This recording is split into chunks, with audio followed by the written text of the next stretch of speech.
এবার আমাকে আচার বানাতে বাধ্য করলো আমার শাশুড়ি।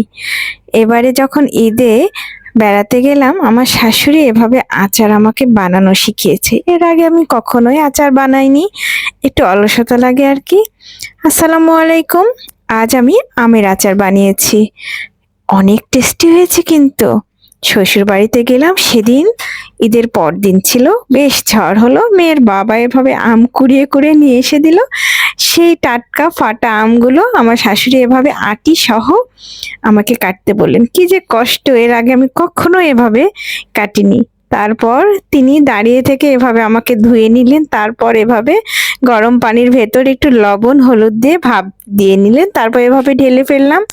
তারপর মশলা দিয়ে, যত রকম মশলা আছে আচারের সবগুলো আমাকে বলে দিলেন, আর আমি এভাবে দিয়ে দিয়ে নেড়ে চেড়ে তারপর এভাবে তেলে রসুনে বাগার দিলাম।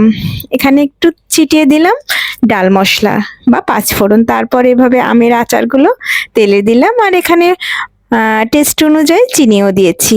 আমার মা অনেক রকম আচার বানান, কিন্তু আমি আচার খেতে ততটা পছন্দ করি না, বিধায় আচারটা বানানো হয় না। তো এবার আচারগুলো বানিয়ে একদম বাসায় নিয়ে চলে এসেছি। অনেকগুলো আচার ছিল আমের, তো বেশ টেস্টও হয়েছিল। তো এভাবে আচারগুলো নিয়ে আসার পর কয়েকদিন ধরে আবার রোদে দিলাম। রোদে দেওয়ার ফলে আচারগুলো আমি বেশি দিন ধরে সংরক্ষণ করতে পারবো। এই যে একদম টানা রোদে 2-3 দিন ধরে এভাবে দেওয়ার পর আমি সুন্দর মতো বয়েমে ভরে রাখতে পারলাম। তো আজকের পুরো আচার বানানোর প্রসেসটা ছিল আমার, এবং ক্রেডিটটা আমি দিতে চাই আমার শাশুড়ি মাকে। ধন্যবাদ তার জন্য। এত কষ্ট করে এক বয়ম আচার আমি তুলে রাখতে পারলাম ফ্রিজে। মাঝে মধ্যেই আমরা খেতে পারবো অনেক কিছুর সাথে, যেমন খিচুড়ির সাথে তো আচার বেশ জমে যায়। তো ভালো থাকবেন। আল্লাহ হাফিজ। আসসালামু আলাইকুম।